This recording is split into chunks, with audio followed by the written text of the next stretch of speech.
everyone. So I'm really happy to see you all today on a lovely rainy Saturday afternoon. I prepared a presentation and about the new words that emerged in Russian language during the last half a year, a bit more than half a year now since the lockdown. And I found this topic really interesting and challenging because I'm not the person who likes new things. I really like to stick to the old stuff. I like old vocabulary, proper one from the dictionaries. So that was something challenging for me and really, really interesting. So I hope you enjoy it as much as I enjoyed creating it. So the topic of today's talk is «Русский язык на карантине. Кто такие ковидиоты? Почему популярны Currentia?» And I'll try to answer these questions and many more. It is true that, and linguists confirmed that in the last 6 months or more, a lot of new words linked to the idea and new reality of quarantine and coronavirus have appeared in Russian language. At the same time, some old words, which existed in Russian language for a long, long time, gained new meanings or moved from specialist language into everyday speech. And let's start with this old new words, the words that you probably know, but you used them before in a different meaning.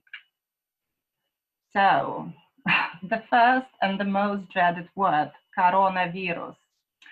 It was not invented today. It wasn't even invented in December 2019, because there were a few more coronaviruses known before that. But it was used only by medical specialists. So normal people had no idea what is coronavirus or coronavirus. Now this word is everywhere. Every time you switch on TV, you listen to your radio, you speak to your friends or family, you always hear coronavirus, coronavirus. And like many other medical terms, this word came from Latin. But if you have a look at it, and all of you know Russian, you can see that it's a compound word which consists of two roots, and there is a linking word between them. So most of the time when we Russians create new words from the existing roots, we join them together using letter or letter Y. And here you will probably be a bit surprised to see letter A in the middle. And this is something that, to be honest, when I typed it in Russian for the first time, I put letter O in the middle there, because that's what I would do as a native speaker of Russian. The reason why it happened this way is because Russians didn't create this word. They didn't create this compound word by putting two roots together. It came into Russian from Latin looking like this. So we have to accept the fact that it has R in the middle. Okay, let me just check. I'm sorry for stopping for a bit, but let me just check whether there are anyone else who wants to join. I'm just going to stop share for a single second. No, I won't do it again, promise. Right, going back. And during quarantine, because the situation was quite sad, it's still not funny for us. Lots of new humor, lots of new jokes about quarantine, about new reality popped up. And you can see a few posters on the sort of middle section. That's a poster from Soviet times, but it's got new text, new caption at the top. Yeah, they are sad and funny at the same time, because we can see parallels with Soviet reality, with the things that people suffered from. But now it's a bit sort of kind of a nice joke to go on, to move on. Right. Now I have two more words. One word is originally Russian. One word came from English before, but took a slightly different form and meaning. So these words are synonymic. So the first word is udalenka, and the second one is distancionka. These two words were used before. They're not new, as I've said already, but they were used in a professional language of people who were self-employed or freelancers. So it was their choice of life. They decided to work from home, so they used this word, they used this reality. And last spring, suddenly, we just found out that that's the only way to work and educate ourselves. And now this word became part of our everyday's life. If we have a look at the first word, udalenka, it derives from the verb удалять, which means to distance. Yeah, so we distance ourselves from others. And obviously, удалять comes from the word даль, which is a feminine noun meaning distance. Okay. It's up to you which one you want to use. You can use дистанционка. It's completely synonymic. To be honest, up until a few months ago, its main meaning, and the meaning which was kind of used more and more often, was a remote control. So each time you take a remote control for your TV to change to a better program, you can say distanционка to the remote control. But nowadays, it's used more often in the meaning of distance learning or distance work. This word came obviously from the word distancia, distance, obviously foreign origin word, and was created using suffix k and ending r, and that's why it's a feminine noun. Easy to use, no surprises about it, no funny endings anywhere in the middle in any case. At the very bottom, you have another joke which appeared again during the lockdown, and it says «Позвонила домработница, она тоже переходит на удаленку. Будет звонить и говорить, что и как я должен делать». Okay, so you can see the humor that we all went through this. Okay. And there are a lot of funny memes, funny pictures with funny captions, and you can spend days, and I know my children do, finding some funny ones and reading them through and laughing about them. And that's probably something that happened to many of us during the lockdown when we work from home, and that's situation, a husband and wife obviously working from home. And she says, а ты сегодня во сколько с работы вернешься? When are you coming back from work today? And that's another distance learning. Oh, well, it's the previous one obviously was distanced work. Here is distance learning. We can see a boy hiding from the computer where his maths teacher is trying to teach him. And she says, не прячься, Сидоров. Don't hide, Сидоров. Я чувствую, ты где-то тут. I can feel you're somewhere there. Okay, next word is an adjective, but we use it in a meaning of noun more and more often nowadays. It existed before, and it's the word контактные, which is a plural form. Obviously, it can be контактный as a masculine form or контактная as a feminine form. I googled it just to see how many meanings it had in the past, and I came up with at least 5 of them. And looking at the top one, the first meaning that existed before was linked to the understanding of that there is a contact with something. For example, in a phrase, контактные линзы, contact lenses. Okay, so obviously contact lenses have contact with our eyes, and that's how this word came to life. Another meaning, the second one, was meant for someone. For example, контактный телефон, contact telephone number, контактная группа, and so on. We always look for contact telephone number. The third meaning, which was more colloquial, it was meaning like someone who is friendly, who is happy to speak to you, sociable person. Then there was a technical meaning, which I'll probably skip for now. And only the last one was the medical term or medical meaning.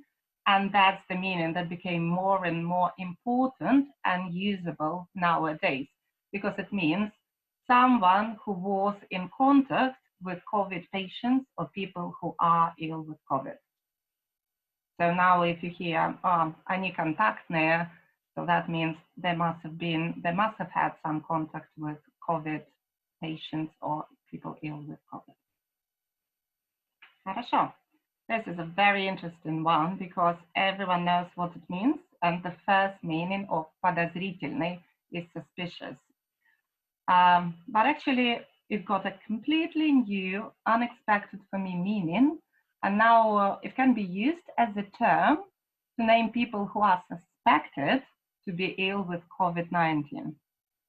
So if someone coughs near you and you're getting a bit worried and tense and a bit uncomfortable, you can say, он подозрительный or она подозрительная. Yeah, so that's a very interesting meaning. So yeah, I don't know. It's up to you to use it or not, but at least if you come across this word, you will understand why it means this. Now we have just had a look at the words which existed in Russian language, but got new meaning, or some secondary meaning became more and more important. But during the lockdown, many new words created, and lots of them, thinking about 6 months, and the number of words is incredible for this such long period of time.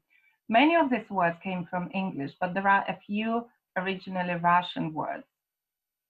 And people ask why so many new words were created. And there are a few reasons. First of all, some things in life just didn't have a name. And it's difficult for us not to be able to name things that surround us. So we had to give names to a new phenomenon that appeared in our life.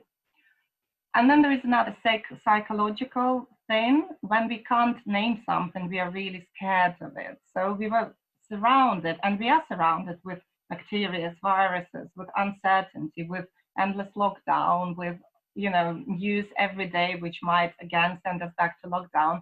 We want to name these things. And once we give them name, we sort of come in terms with them. We can play around with them. We can make jokes about them.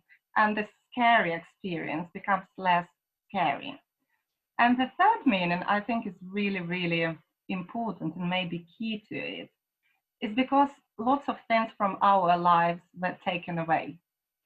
We lost our opportunity to go to sports.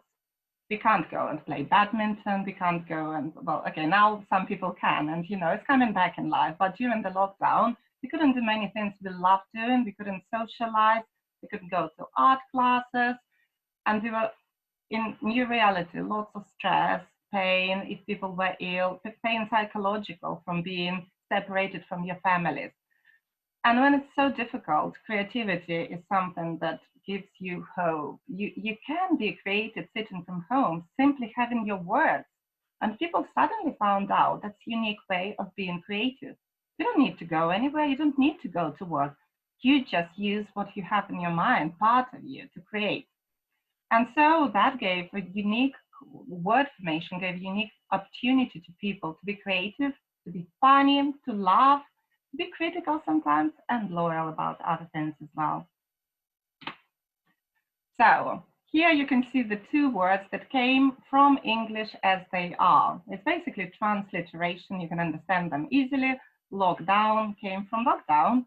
Conf call, conference call, conf call. And because we do use conference calls more and more often nowadays, we use these words more and more often.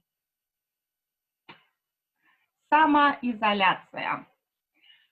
In the past, we had words like изоляция and изолировать, but it was never a choice or responsibility of an ill person, of a patient, of someone who shows any signs of illness like coughing, being feverish, or even for people who are vulnerable, being old or having some long-lasting diseases. It wasn't a choice for them to isolate.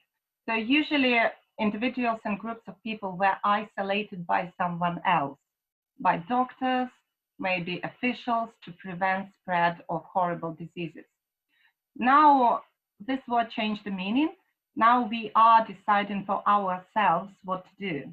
No one, well, okay, obviously, if you diagnosed positive with COVID, you must stay at home, but no one holds your hand and actually locks you in the house. It's still self-discipline to force yourself to stay at home, to go online, not to socialize with people, etc. And we know there are some people who are not very good at this as well. We can hear this from news every day. So self-isolation, basically, which is created the same word, but using different, well, using translation of self in Russian. So self turned into some, then we used linking vowel or, and then изоляция. So this way, we have our very own translation of self-isolation in Russian, самоизоляция. And it's very funny when children use it because it's really sort of long and complicated word, but everyone uses it now. And there are a few examples of how it's used in jokes again. The first one is slightly rude, but I think you are with me on this.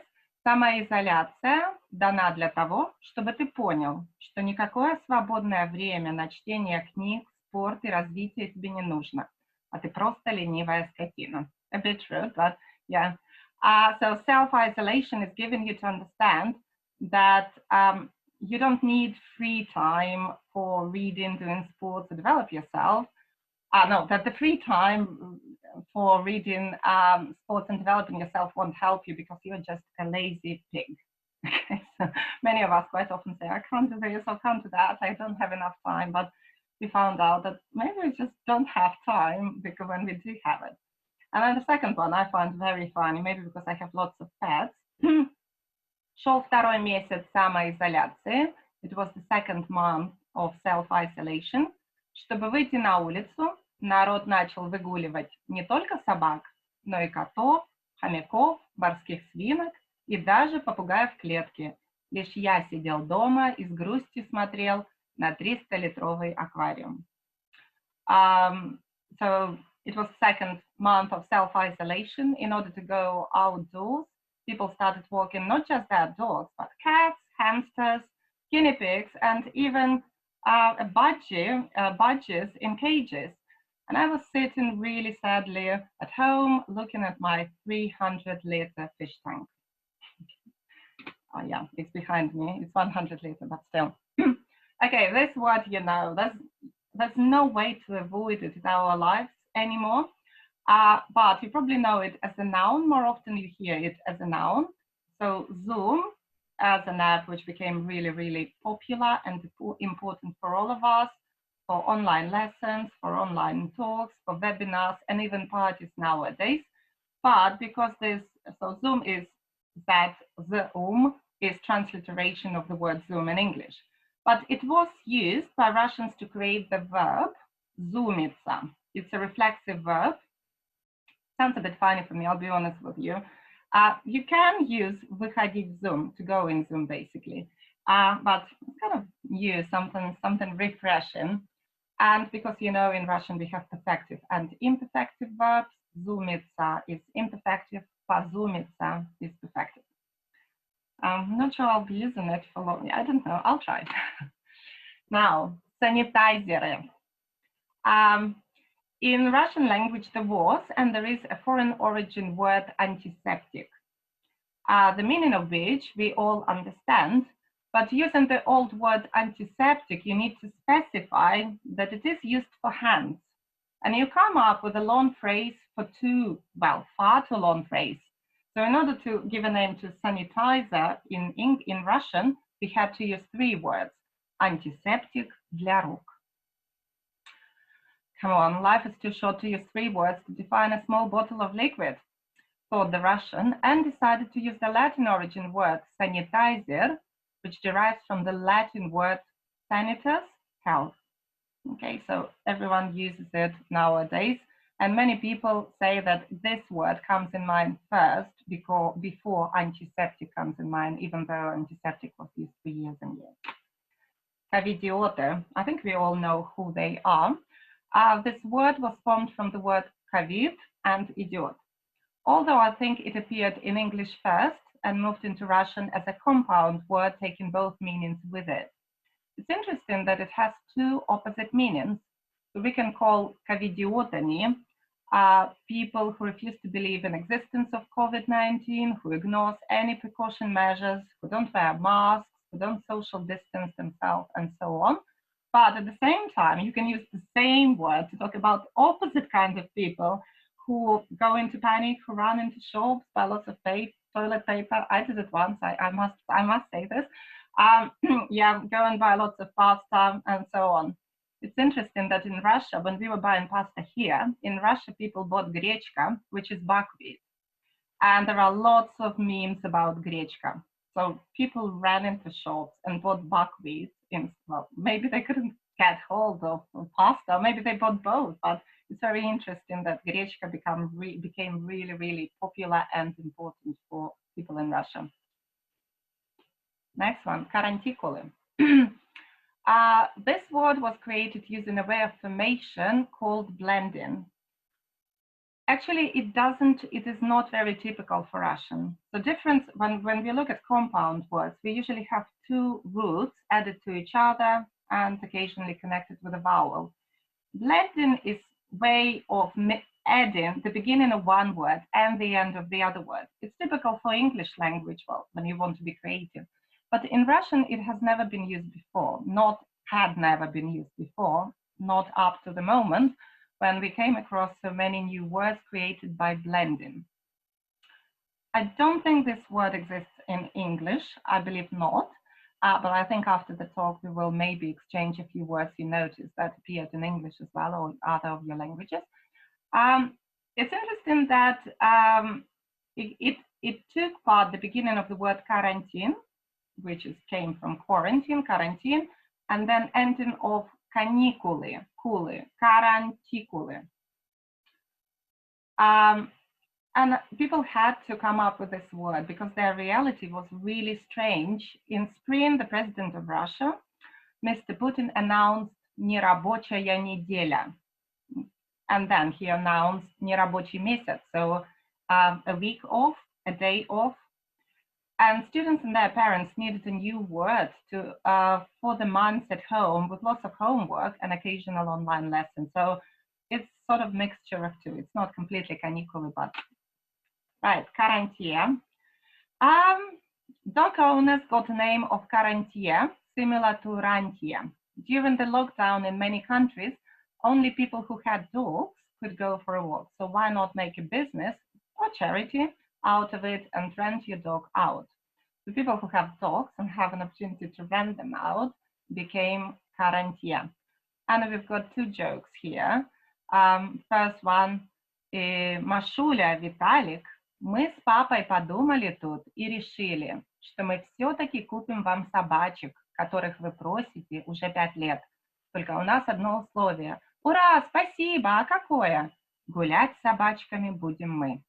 Okay, for those who maybe are not that fluent in Russian, Masha, Vitalik, Daddy and I discussed it and decided to buy you 2 dogs, which you've been asking for like last 5 years to buy. But we have one condition. Oh, great, what is it? We are going to walk the dogs.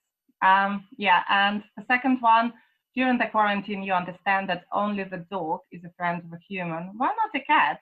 Because cats go for walks on their own, and you need to walk a dog.